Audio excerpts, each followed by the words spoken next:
कभी कभी एक मजेदार लगने वाला रोड ट्रिप जिंदगी का सबसे डरावना सफर भी बन सकता है। आज हम एक ऐसी ही मशहूर एनिमेटेड हॉरर कहानी को थोड़ा और गहराई से समझेंगे, जिसमें 3 दोस्तों का नैनीताल का ट्रिप एक भयानक मोड़ ले लेता है। तो चलिए देखते हैं कि आखिर उस रात हुआ क्या था।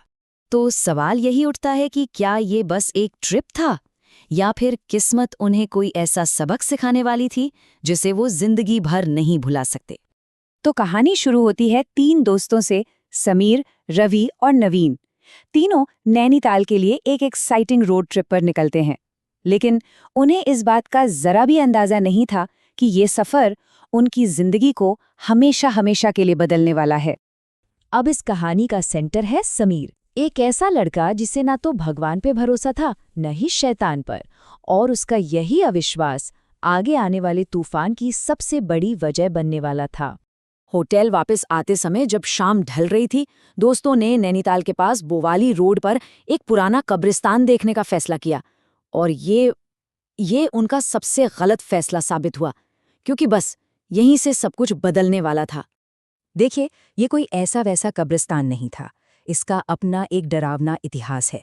ये ब्रिटिश ज़माने का है और एक भयानक लैंडस्लाइड की वजह से काफ़ी बदनाम था, जिसमें करीब 150 से ज़्यादा मौतें हुई थीं। इसी हादसे ने इसे नैनीताल की सबसे हॉन्टेड जगहों में से एक बना दिया था। और वहां जाकर उन्होंने उस जगह की शांति का कोई लिहाज नहीं किया। वो चिल्लाए, मजाक उड़ाया, कब्रों को छुआ और यहाँ तक कि सेल्फीज भी ली। मतलब उन्होंने अनजाने में आने वाले खतरे को खुली दावत दे दी थी। कब्रिस्तान से बाहर निकलते ही असर दिखना शुरू हो गया। अजीब और डरावनी घटनाओं का एक ऐसा सिलसिला शुरू हुआ जिसकी उन्होंने सपने में भी कल्पना नहीं की थी। हालात बहुत तेजी से बिगड़ने लगे। अभी 1 किलोमीटर ही ड्राइव किया होगा कि उन्हें भयानक थकान और बदन दर्द होने लगा। होटल के कमरे तक पहुंचते पहुंचते तीनों को तेज बुखार और भयंकर चक्कर आ रहे थे।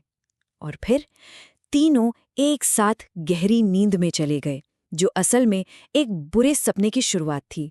पूरी तरह बेहोश होने से ठीक पहले रवि को एक खौफनाक मंजर दिखाई दिया। कुछ काले साए उसके दोस्तों के शरीर से उनकी रूह को खींच रहे थे। इससे पहले कि वो कुछ समझ पाता या चिल्ला पाता, वो भी बेहोश हो गया। और फिर कुछ ऐसा हुआ जिससे ये साफ हो गया कि ये कोई मामूली बात नहीं थी। तीनों दोस्तों ने एक ही वक्त पर एक जैसा, मतलब बिल्कुल हूबहू सपना देखा। सपने में वे सब उसी कब्रिस्तान में वापस फंस चुके थे। सपने में समीर ने 2 कब्रें देखीं जिन पर रवि और नवीन के नाम लिखे थे, लेकिन जब उसकी नजर तीसरी कब्र पर पड़ी तो मानो उसके पैरों तले जमीन ही खिसक गई, क्योंकि उस पर समीर का अपना नाम लिखा हुआ था। अब खतरा सिर्फ महसूस नहीं हो रहा था, वो ठीक सामने खड़ा था।